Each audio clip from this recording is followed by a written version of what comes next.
bagi penyusunan standar akuntansi. Ia memberikan panduan umum tentang tujuan, karakteristik kualitatif, dan unsur-unsur laporan keuangan. Tujuan utamanya adalah untuk memastikan laporan keuangan memberikan informasi yang relevan dan andal bagi pengambilan keputusan ekonomi. Pelaporan keuangan yang pertama, memberikan informasi yang bermanfaat bagi pengambilan keputusan ekonomi. Informasi ini menunjukkan kepada berbagai pihak termasuk investor, kreditor, dan pihak lainnya yang berkepentingan. Informasi tersebut membantu mereka dalam mengevaluasi kinerja perusahaan dan posisi keuangannya.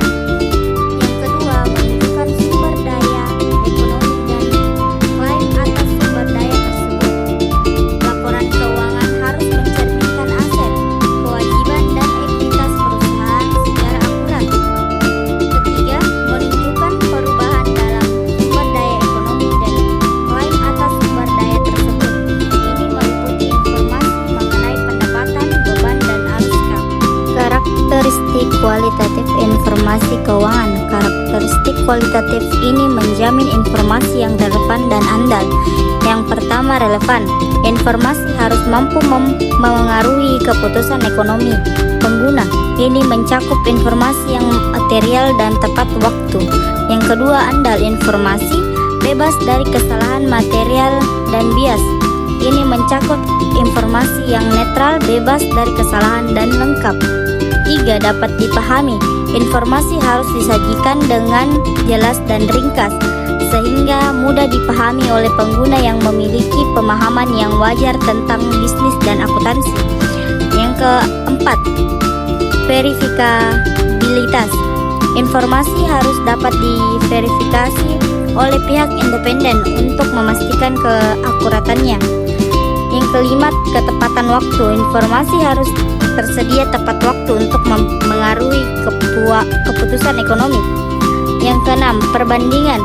Informasi harus dapat dibandingkan antara periode dan antar perusahaan. Unsur-unsur laporan keuangan. Unsur-unsur ini merupakan dasar penyusunan laporan keuangan. Yang pertama, aset.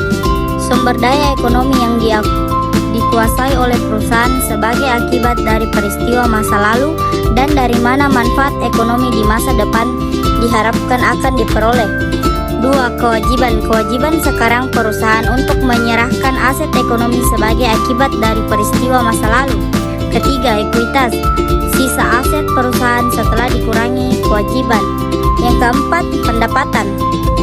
Peningkatan manfaat ekonomi selama satu periode akuntansi dalam bentuk penambahan aset atau penurunan kewajiban yang menghasilkan peningkatan ekuitas yang bukan merupakan hasil dari kontribusi penanaman modal.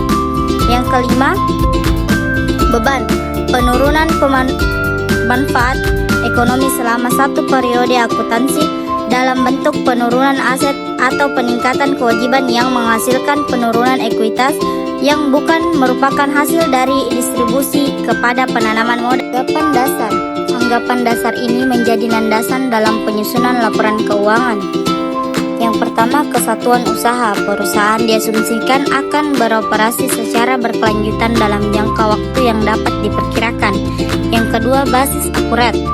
Transaksi dicatat ketika terjadi, bukan hanya ketika kas diterima atau dibayarkan. Yang ketiga, materialitas. Hanya informasi yang material berpengaruh signifikan terhadap keputusan ekonomi yang perlu dicatat. Yang keempat, konsistensi.